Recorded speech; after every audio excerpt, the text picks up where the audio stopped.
You reached out to me because you felt as though you needed to set the record straight. Yeah. What is the record that needs to be set straight? I feel like the media here only reported what was fed to the reporters in Nigeria, and it wasn't our side. At no point did they speak to us or reach out to us or verify anything before they put it out there.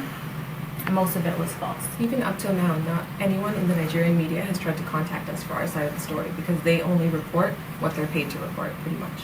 And they didn't post the court documents. The other day we made an official statement on our blog with all of the court documents, and they didn't bother reposting it because it has Femi's name and pictures and things like that. So they don't report that because they know they're going to get into trouble. The media is controlled there. So you really went to town on me on social media. I thought it was quite clever, Avery Haines. I have to give you credit for that. I thought it was clever. Saying that I hadn't reached out to you and that I hadn't tried to contact you. I did. I phoned your phone number a bunch of times. All of that is obviously off. We didn't have any phones or Right. anything like that So while to- we were there. right. So to be fair on that, but on a broader picture, the court documents we did publish, Yeah. and the court documents made allegations against you. We did publish them when? Yeah, well, early on. Those were the undertakings. They're not stamped by a court. They're not court documents. But they were the allegations against you. They were made by a Nigerian citizen. He's not immigration. He can't tell us not to come into the country. They were written by someone, signed in our hotel room. There was no police officer or lawyer present. So Under we're invisible. intimidation and Yeah. threats. So They threatened us if we don't do that or do the video apology that we're going to be put into a cell separately, not together, and we won't be able to go home. But the Nigerian police did interview you. They questioned us, yes. And were charges laid? At the time, we never saw a charge sheet. We were arrested without any paperwork. Even up until the point we were taken to court, we never saw a single document with our name on it. so we were questioned December 14th. They took us in. That's the night, the 8 hours we spent in the cell. They let us go the morning of December 15th. Ever since then, we've been in a hotel room near the airport. We were never in jail beyond that holding cell. We were never detained or charged with anything. The first time we saw, the court date was on the 23rd. Yeah. And the first time we saw the court documents was on December 28th or 29th, 29. when we had to pay to get them.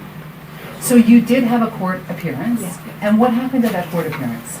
We went to... Pretty much the police officer arranged in a way that we would have to go see the prosecution ahead of time. So we went to visit the prosecution where at a place called Panti. It's Panti. It's an old, what is it, like where the legal offices are? Like you can Google No, it. there used to be a police station there. I don't know if there still is, but it has nothing to do with that. So It was the just a- officer arranged for us to meet the prosecutor before we went to court to bribe him to not oppose bail. That's the only reason we got out of that situation, or we would have been thrown into a cell again. But there were charges against you, and maybe you can Yeah. just explain what the allegations against you are. Yeah, so there was a gossip website named NigerJustLive.com. We were accused of owning it in the comments section. That's it. Those those intelligence officers got that information from the comments section. They questioned dozens of people about this website, but we were the only ones that were publicized. And on this website, just for people who aren't familiar with your story, Yeah. the allegation is that you were bribing boyfriends to give money, or you would be blackmailing them, Yeah. you would be exposing them Yeah. For stuff that happened that you Yeah. videotaped. Yeah. The funny thing is this website was not like that. It's just a normal website like compared to what? The Dirty here. You where send people in send in stories that submissions. aren't verified. And it's just like a humorous website. They've It's not, posted us many Many times. times. We don't own that website. We don't have anything to do with that website. They post us and call us all kinds of names. I think I have screenshots of it. They call us the same stuff everyone else is saying. Oh, they're prostitutes. Oh, they're escorts. Oh, they're sex workers. It's the same story over and over again. One time we were on a British Airways flight. They took a picture of us saying we're running out of Nigeria because somebody tried to fight us. Just anyone can send in any story there. What do you do for a living? She's a chef. We work together, and I have a blog. I do online promotion. I'm into fashion and travel. I do collaborations. so our lifestyle blog is pretty much composed of everything Yeah, with that. everything so it has my is food on on there. it, travel. We do a lot of collaborations, promotions, and we do buying for one of our friends' store. But you understand, and there's no moral judgment in this, but the lifestyle that you lead is well, it's for everyone to see on your Instagram account. Yeah. And how is that lifestyle supported? The first time I went to Nigeria, I was dating a billionaire. We dated for 4 years. He wanted to get married. I don't hide that. He took care of me. He told me not to work because I was traveling with him all the time. I've never hidden that part of my life, but that's a huge difference from prostitution or sex work or being an escort. So, I mean, it's curious to me how two young women from Toronto end up with this connection to Nigeria. Can you take us back to how you even got involved in Nigeria? Sure. She used to work I worked in a retail store. At Sherway Mall, Sherway no? Gardens. Yes. And It was Marciana. I used to work in Marciana. So while we were in college together, so she met a guy. I met this guy. He was some young guy. He just came by. He was shopping for someone. So we ended up exchanging numbers. And She said, I have a sister. He said, I want to introduce her to someone. So we had just graduated. I just broke up with my boyfriend in Canada. And we went to Atlanta. So he introduced me to the guy who I then ended up dating. At first, we didn't talk. This was in yeah, May. she was very hesitant because she didn't want to be set up with anyone. Yeah, this was in May 2008. And then me and him kept in touch. We made a plan to go to Nigeria. In August 2008, we went to Tampa, Paris, Greece, then to Nigeria for the first time. And you've been back and forth in Nigeria for all these years. Yes. Many times. Like she used to be there 2 weeks out of every month. And then eventually I tried working there. I did some restaurant consulting for 2 restaurants. Yeah. And yeah, it was an okay experience.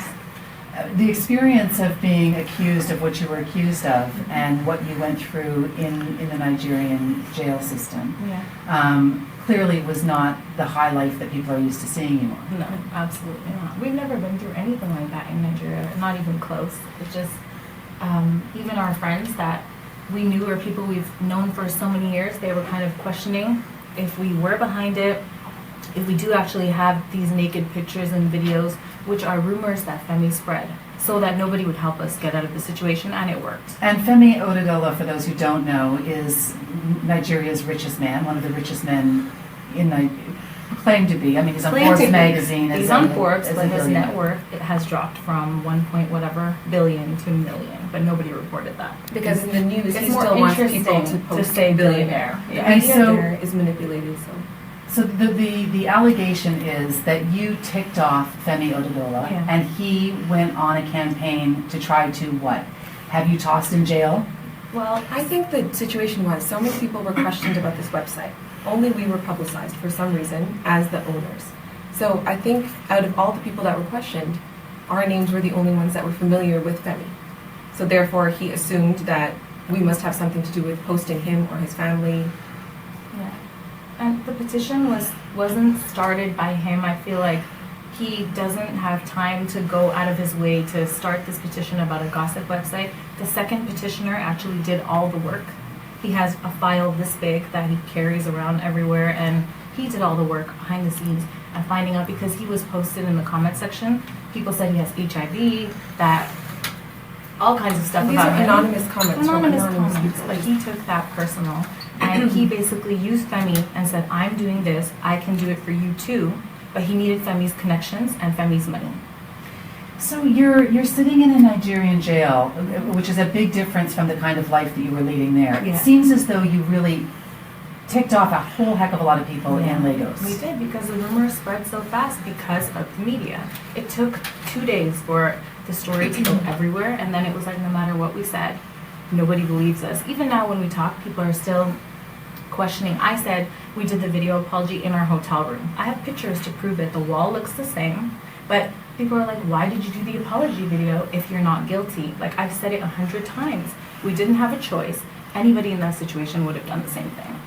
They literally told us to read out what somebody, I have the it in second my cell petitioner, phone. The guy wrote it out. The date is there. He wrote the entire message and said, read it or you're going to jail. and there was no lawyer in the room, no police officer in the room. It was just this citizen who's the second petitioner. In any other country, that's inadmissible. But in Nigeria, they posted it everywhere. As if we confessed. So to explain to me what happened after you got released on bail. This was on December 23rd. So after we paid the prosecution, they took us to the court. They took us Basically, to a back room in first the court said no. he saw Femi's name and he said he didn't want to have anything to do with it. So we drove another 30 minutes to another court to see if that judge slash prosecution, like if they could work together and like not deny our bail.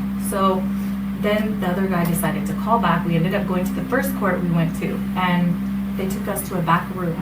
That picture that was released, we were sitting on the suspect bench. We were supposed to be called to the stand to say whether we're guilty or not guilty. That never happened. They took us to a back room. They didn't take a plea because the charges aren't filed. Even in the judge's notes, our name's not in it. That's, the judge's name is Ojo, Mr. P. Ojo. The prosecutor's name is there. This is just for Babatunde because his name is the only one. They just added our name to his file. So there was a claim already being made and you were being thrown in. Yeah, he was in jail for 4 months. He's the website developer. They've tortured him. They've beaten him. He has bruise marks on his legs that he was showing us from being tied up with a rope. And he's lost so much weight. They feed him twice a week. They said they literally hung him upside down and beat him to confess to a cyberbullying website. I mean, how extreme is that? But he said he built it. He agrees, but he doesn't know the owner. He is not the owner, and they don't listen. We said we're not the owner 100 times, but for my original statement, they changed whatever. They just forced us to do whatever to just say we own it to make Femi happy. And so you get released on bail. How on earth do you get from Lagos back to Toronto? And what kind of involvement did the Canadian government have in helping you get there? So I had reached out to the Canadian Embassy on December 15th. I used one of my friend's phones, like through the surety, who wasn't supposed to allow me a call, but I called anyways.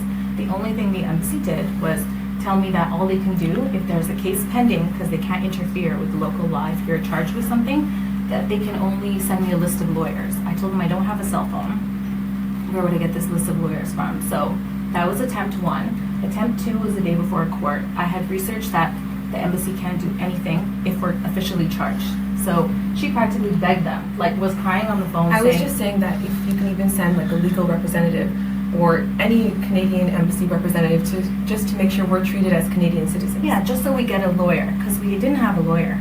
We didn't have anyone on our side or to defend us. It was just the officer kind of playing both sides for money. I don't know how much he arranged with the prosecutor or whatever he did, but we don't know. But So the first time the Canadian government says, sorry, you're on your own, we don't interfere with they just foreign said law. if you're charged, like we can't do anything, we can send you a list of lawyers to aid you. So nobody showed up to court, of course. The only time the embassy reached out was on December 26th. This was after, I think, your story I saw first. And then everyone else posted it. So then they reached out with an update on well-being. I have the email if you want to see it. And they just asked if they can get an update on what's happening, where we are, where we're staying. So we called them back. This was already after the court date. So the chances of them helping us were slim to none. We went there, applied for a temporary passport. They said it's under review. So because we just of all gave the up after confusion in that. the media, they weren't sure if we were charged, not charged. It was very confusing. They asked and we us, do didn't you have any paperwork? We said no. They said, do you have any like proof or anything that you can tell us that we can verify the story with to make sure? Because we said we haven't seen any papers and we didn't get a lawyer. So on the 28th or 29th? The 29th. I decided to send someone to pay for these. We took a human rights lawyer from the same embassy's list, took him to the embassy, and showed them that this is a remand request, that the charges, it says right here, they haven't been filed yet. At that point, they weren't filed. I don't even think they're filed now. But it says they just need us to be basically remanded in Nigeria until they decide to file this with federal court.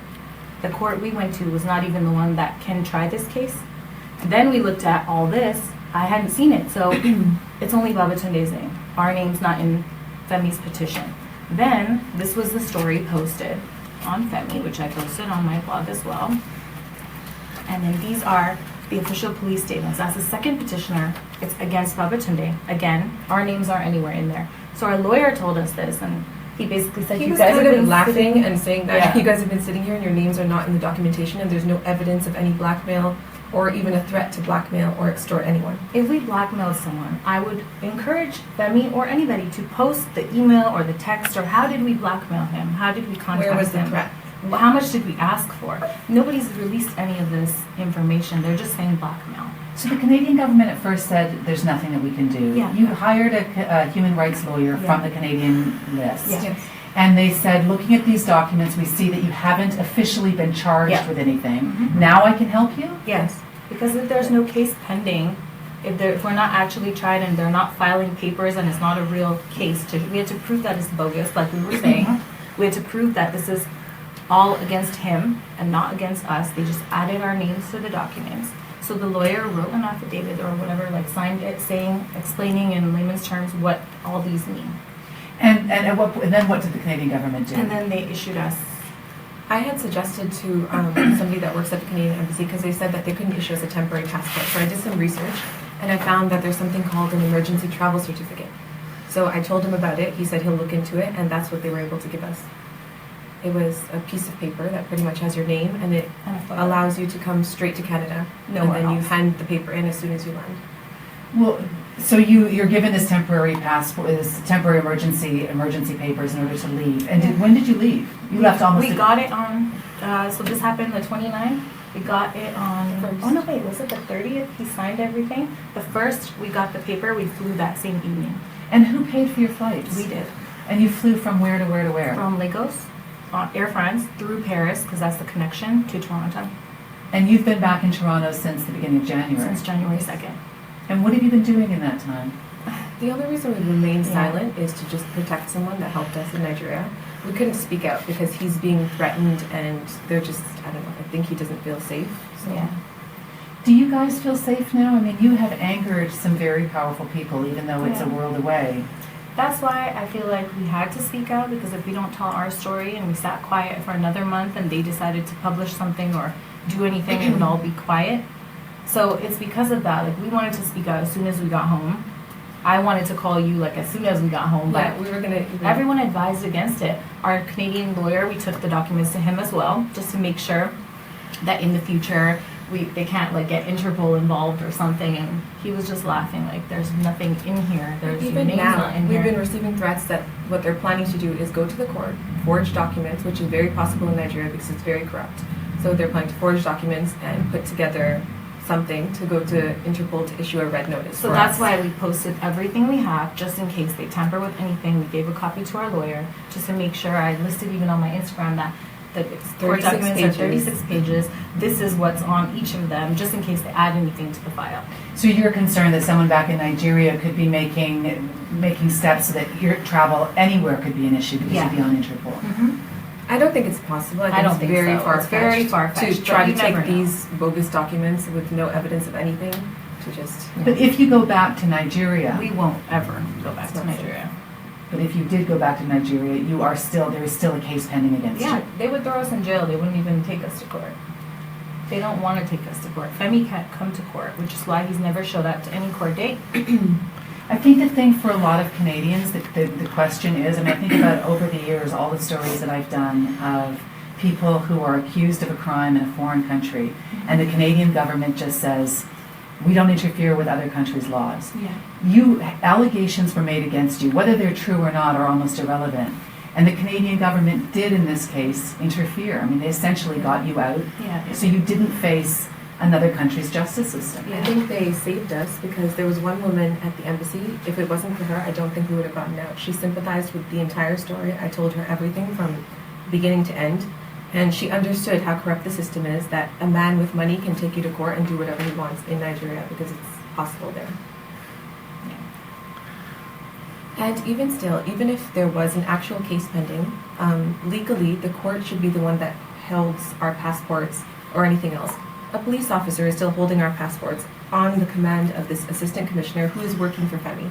So he's literally waiting for Femi to make the call and say, release these girls or release their passports. That's not legal. They're supposed to give the passports to the court, and it was never part of the bail conditions.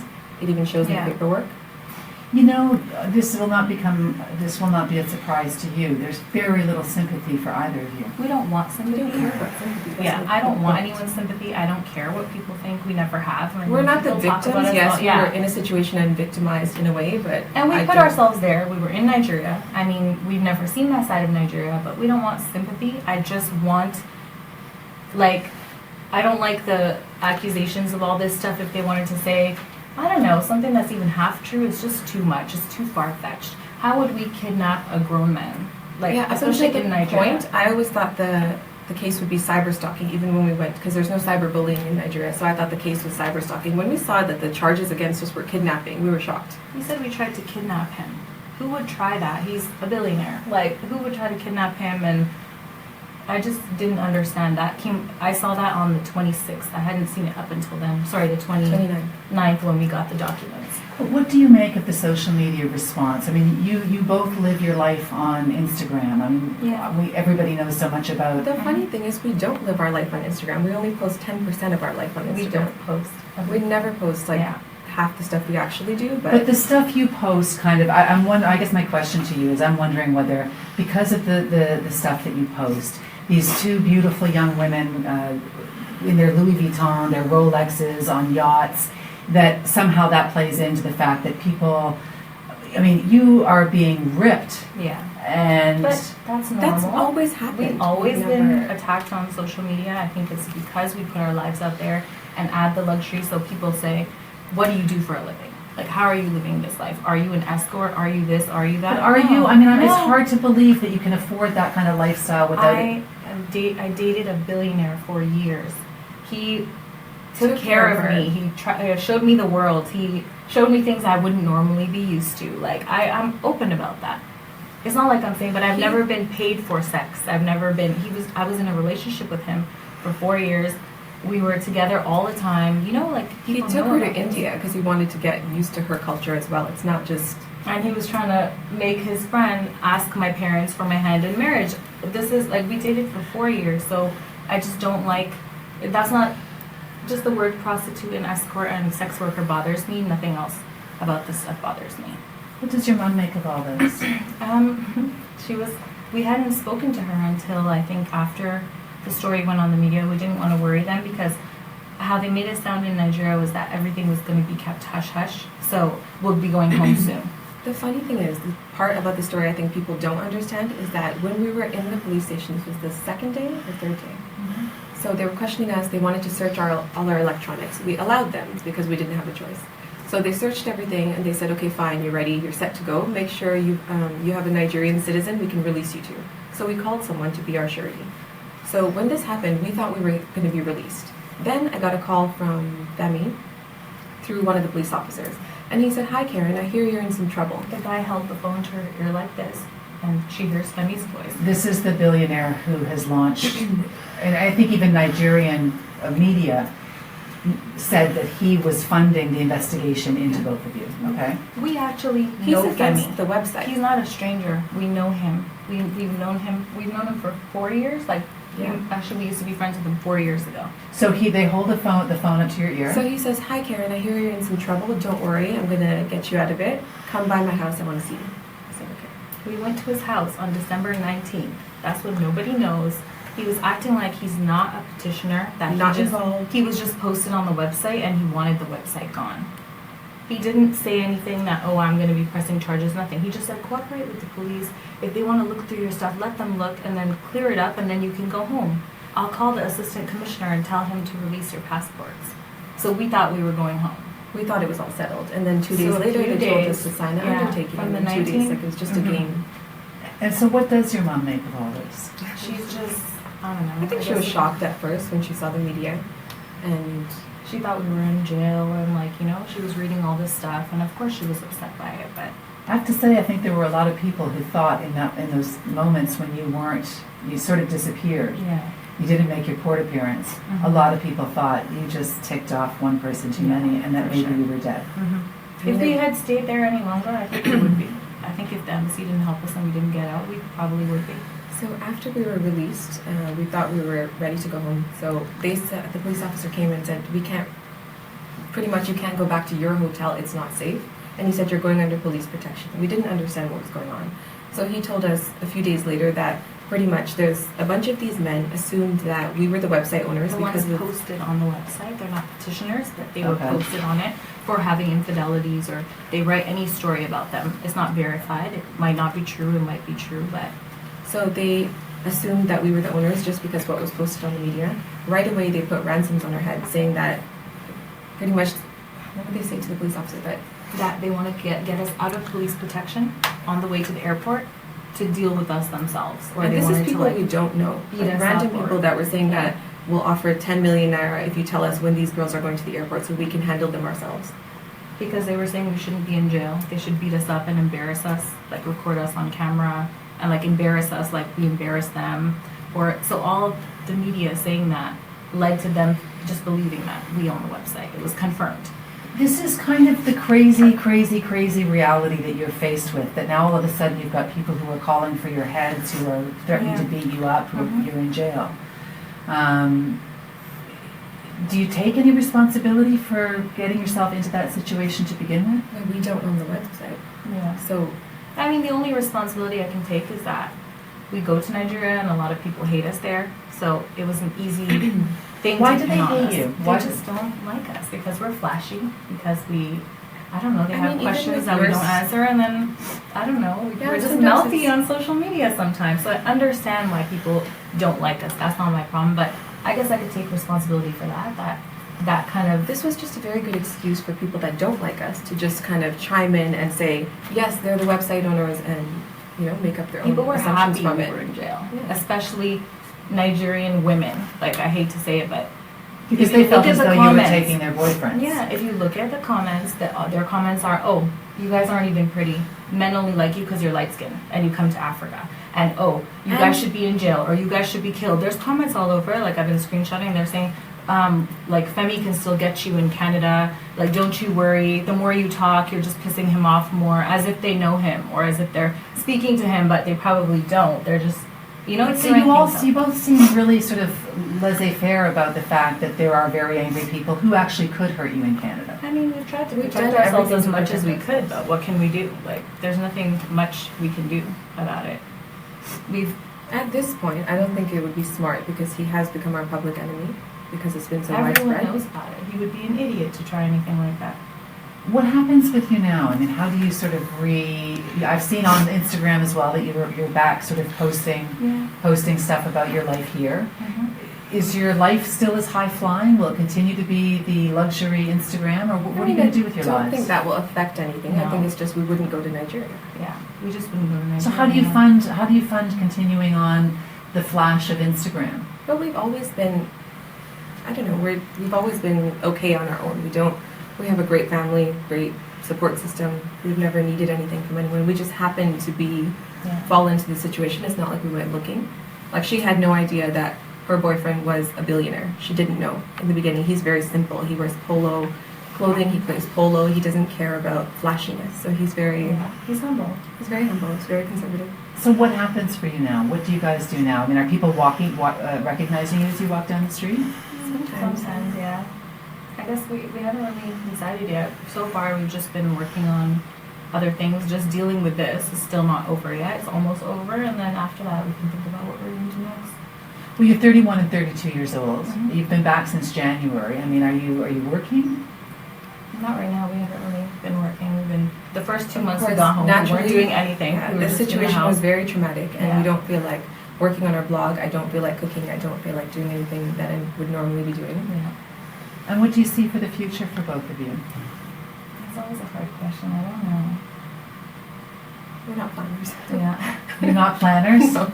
but definitely no trips back to Nigeria. No, No, we're going to absolutely not. Nigeria. Even people are still telling us, you're still like welcome to come back in Nigeria, and they know the situation was just pretty much blown out of Nigerians proportion. understand that. Yeah, Some they of understand ones the who- justice yeah, system they and how get it. corrupt it is, and everyone in Nigeria is kind of aware of the fact that this undertaking wasn't even valid. And of course, if anyone wanted to stop us from coming to Nigeria, it would have to be immigration, not just a random person telling us not to come. Yeah. Do you have any responsibility now to the Canadian government for them giving you those passports? I mean, how are you going to get your Canadian passports back? We already have them. You've already got them. We got them as soon as we came home because you give them that paper. Is there anything else that you want to say? I mean, there are a lot of people who say your 15 minutes of fame is well over. We couldn't care less about what either one of you do. Yeah. Go away. I mean, you've seen it all on your Instagram. Yeah, but then they should stop coming on my page and looking if it's over. And commenting, And going out of their way. Like, going out of their way to search my name and find it and then make a comment, create a fake page to comment, then just don't look. I don't care. I just want to clear my name and put the information out there so so I can save what date I posted it and how many documents were in there. And I just wanted to post things that weren't released. I don't care if people don't want to see it, then just don't look. And this reference towards you being the Canadian Kardashians? We didn't start that. Yeah. We didn't start that. We saw it all over, which I guess made the story more interesting. We've always heard that since growing up, just because we're two sisters, we have dark hair, we look a little ethnic or But exotic. they're beautiful and right? stylish, so I take that as a compliment. And so the high-flying ways are not about to end. We can No. expect your Instagram account to still stay chock full with all of your... For sure. We're just going to live like we normally live. Yeah. It's not going to affect that. Yeah. I just don't like that I was slandered. It's very different. Yes, a lot of people don't like us. Maybe they think we're arrogant or flashy or whatever they don't like. It's all out of jealousy, I assume. But it's very different when it's just posted on gossip websites versus the news. The news everywhere. Yeah. It's kind of hard to clear. I don't think we'll ever clear our names. Like, No, people will still always associate us with this, which is sad, but there's nothing we can do about it. Anything else that you wanted to say? Do maybe if I just wanted to give you this. He was the man who took pictures of us at court. So anything you posted from him, that was a legal letter we sent him. And that's him saying he doesn't know anything about the case. He called the information from other websites and he gave the links saying, oh, I got it from here and I got it from here. And I have nothing against you guys. So for him to come on the news and talk like as if he has insider information, he's crazy. He kept saying he has these sources, and we actually know that he was paid by the second petitioner or Femi to come to the court. We saw him. He was taking sneak pictures With his BlackBerry phone, he was taking pictures of us. So Demevi, sell. for anyone who's watched our coverage, he's the Politics Nigeria website owner who first broke the story about the two of you. He actually contacted me from Lagos a couple of days ago saying that you had issued a cease and desist order against him, Yeah. which you've done to a bunch of different websites Yeah. that you need to stop. What is the cease and desist order all about? It's pretty much stop slandering our name. Stop lying. posting That's what it was for unverified him, yeah. information. Yeah, for him. I know that we actually knew right away that he was the guy from court. So I knew he was paid to post a story. How else would somebody know he was paid to post that we're blackmailing Femi? That was the story that they wanted out there. It's the distinction that you might not be sort of taking into account is the fact that somebody's saying that you've been charged with something or accused of something doesn't mean that they're saying that you did it. Oh no, I don't have a problem with that, but he was saying they found videos and pictures of men having sex with them on their laptops and iPads. We didn't have an iPad, first of all. We had one laptop and two phones, which they searched, which are the same phones we have with us now. So it was things like that. So That videos and pictures thing, if we had a naked video or picture of a Nigerian politician, oil and gas guy, any billionaire, we would be dead right now. Right away. Simple They as wouldn't that. even hesitate. They wouldn't bring us to court. They wouldn't keep us in a hotel room. They wouldn't do any of that. If we had any of those pictures, they take it very seriously if you try to compromise their political position. So I think it's the 2019 elections or something that people are saying we can use those pictures to like embarrass one party and make them lose. That's their bread and butter. So we wouldn't be alive right now if they did find any videos or pictures. And if we wanted to blackmail a Nigerian, we wouldn't go to Nigeria to do it. That's the stupidest thing I've ever heard. So it's comments like Dumabi's that they found videos and pictures and people have taken that as the truth. Because he keeps saying that he has inside sources with the police, even though he's never contacted anyone. I've actually asked who he's spoken to. Even the prosecutor, he keeps saying he got all this information from the prosecutor, but he can't list his name, so I'm not He sure. also posted a picture of our shirty. I can send you the voice note later. I had to record it. But he actually, I don't care, I have to say this. Like, he took a picture of our shirty, and our shirty didn't want his face out there and his name out there. because they were threatening him. And Dumebi contacted him before he did the story 2-3 weeks ago. After your story, he did his own little version. And he basically asked our shirty for some money so he won't post the story, which is a normal thing in Nigeria. Now, is that not blackmail? Is that not what you guys are posting that you're fighting us against? So he's asking him, if you don't pay me, I'm going to post the story. Like, I have your picture. They want me to post. Who's they?